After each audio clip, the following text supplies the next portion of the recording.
This was National Police Week, held here in Washington, D.C. and across the rest of the country.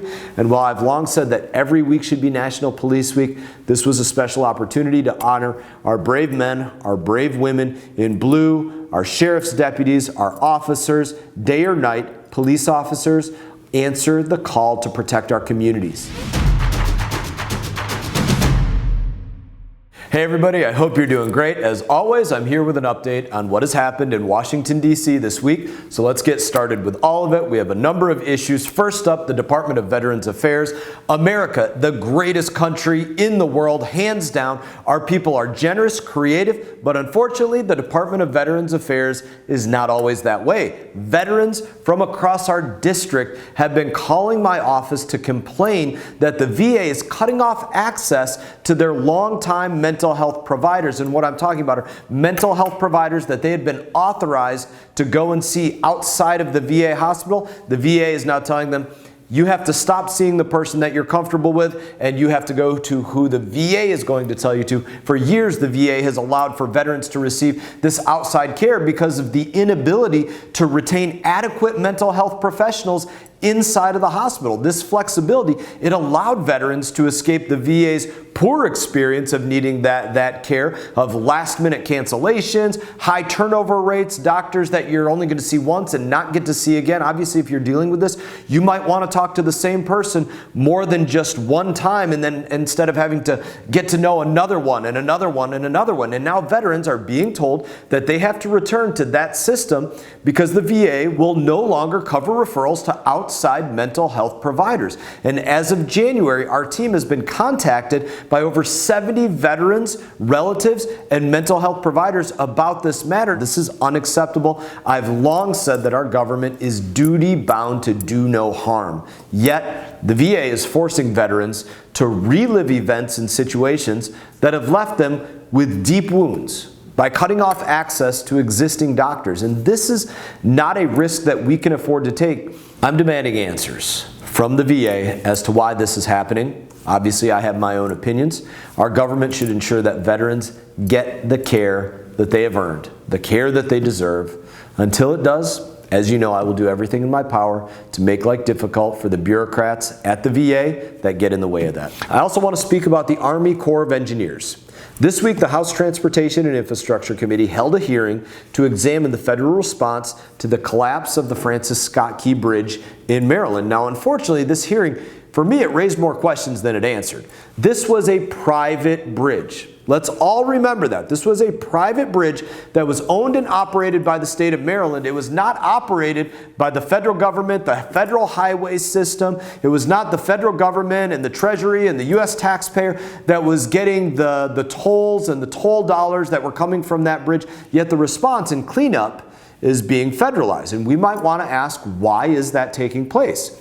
We also should know what the value is of all the steel, all the metal from the bridge. To give a small and minor example, we all know that if we have a cooler or part of an air conditioner or something like that, you put it out in front of your home, there's going to be scrap metal people that will come there and take that away for free because there's a value to the scrap metal. There are massive scrap metal companies that, in my opinion, would come in and clean up the scrap of that bridge, not only for free, not only would they come in and do it for free, but they would pay back the taxpayer for all of the value of all of that scrap metal, just like they would do if somebody at a smaller scale was coming to your home to do it. There are companies that buy decommissioned airplanes just to strip them for scrap metal. There are companies that buy decommissioned aircraft carriers to strip them for scrap metal. There's nothing new about this concept. So we have to ask the question, why is that not taking place right here? This week's hearing didn't answer those questions. I think that we should have another hearing with the company that owned the ship that struck the bridge and the company that leased the ship from the company that owned it, the one that was actually driving it. We should also hear from the insurance companies that are involved because we were told in this hearing, you're probably not going to see insurance payouts for at least 10 years. That is unacceptable. We need to hear from all of these people before 1 cent of your dollars are spent, and I'm going to keep you updated on that fight. I want to switch gears to infrastructure. So I was talking about Joe Biden boondoggles. Here's another one that we're going to talk about right now. Remember that big $1.2 trillion infrastructure bill that Joe Biden pushed through Congress in 2022? I voted against that bill because Joe Biden and Democrats loaded up with Green New Deal initiatives rather than fully funding the Everglades Agricultural Area Reservoir Project and other things. But at the time, I also knew that Joe Biden and the White House would use every tool at their disposal to pervert that infrastructure bill so that money would go to their pet projects, their pet initiatives, rather than doing what infrastructure should do, which is fixing roads, fixing bridges, fixing waterways.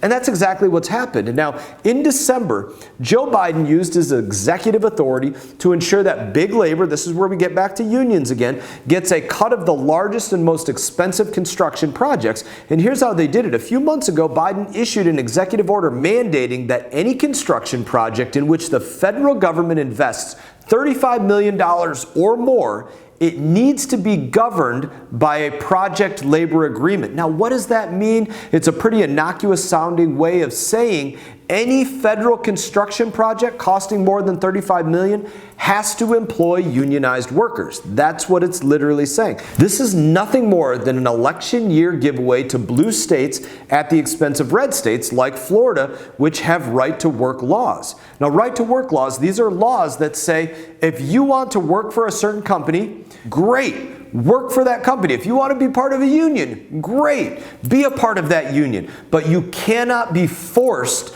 to join a union. They cannot make you be a member of that union. They cannot force you to pay union dues. If you're a member of a union, but you shouldn't be forced to join just to work at a certain place. That can't be the way that it takes place. Again, Florida gives you that freedom. Blue states primarily do not. Biden's giveaway for big labor is going to screw small businesses in red states. Big infrastructure projects often outsources portions of this work to independent contractors. So the cement used to help construct a federally funded bridge might be supplied by one company while the steel is supplied by another. Given that nearly 90% of the construction industry is not unionized, it's easy to see that this is just a big giveaway by Biden to big labor ahead of the 2024 election.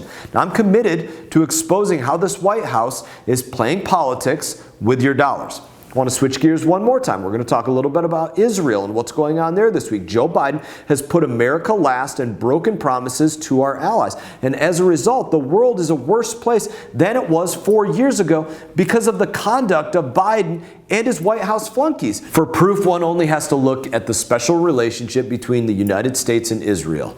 Biden said his commitment to Israel was ironclad. If he ever tells you something is ironclad, you should probably assume the opposite. But then he turned around and he slapped an embargo on delivering precision weapons to Israel just as they appeared to have Hamas sequestered in Rafah. Biden willfully flouted the law with this decision because Congress voted to send those weapons to Israel. That was a vote that we took. This week, House Republicans passed bipartisan legislation forcing Biden to lift the embargo. Our bill gives the White House a 15-day deadline to transfer the withheld weapons, or Congress will suspend funding for the Secretary of Defense, the Secretary of State, the National Security Council. Now, I hope enough Senate Democrats will show the courage to buck their party and back our effort to end Biden's embargo. Hamas has to be eradicated. They hate America as much as they hate Israel. We have nothing to gain if Hamas continues to conduct terrorism from the Gaza Strip. Let's not forget that we have Americans being held hostage. We have Americans that were killed by Hamas on October 7. And again, our allies Israel have people being held hostage and have significant people that were killed on October 7. That cannot be overlooked. And until we have an America First president back in the White House, I'll continue to fight to hold Biden accountable for this America Last foreign policy. Last thing I want to speak about is Police Week. This was National Police Week held here in Washington, D.C. and across the rest of the country. And while I've long said that every week should be National Police Week, this was a special opportunity to honor our brave men, our brave women in blue, our sheriff's deputies, our officers, day or night, police officers, answer the call to protect our communities. If you need somebody, if there's an emergency in your life, you pick up the phone, you dial 911, and it doesn't matter the dangers that they're going into. They come racing as fast as they can to protect you, not knowing you at all. Yet despite their tremendous sacrifice, it's harder than ever to be a law enforcement officer. This is unacceptable. That's why House Republicans passed pieces of legislation to support law enforcement and make it easier, not harder, for them to do their jobs. We passed legislation to expand federal grants so police departments can hire more officers. We also passed a bill to immediately deport illegal aliens who assault police officers. We know that right now under Joe Biden, if people do things that the Biden administration considers not worth prosecuting, even if they're set for deportation because they're here illegally, the Biden administration will not lock them up, will not hold them, and will not take the time to send them back to their country of origin.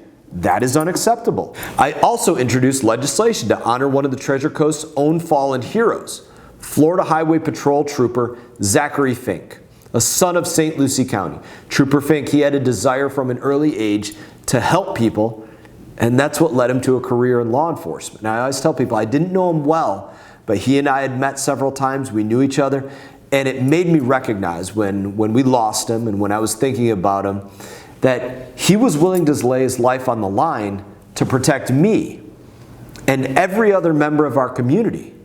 And we all have people in our lives that we would sacrifice anything to protect. Our siblings, our children, our parents, our spouses.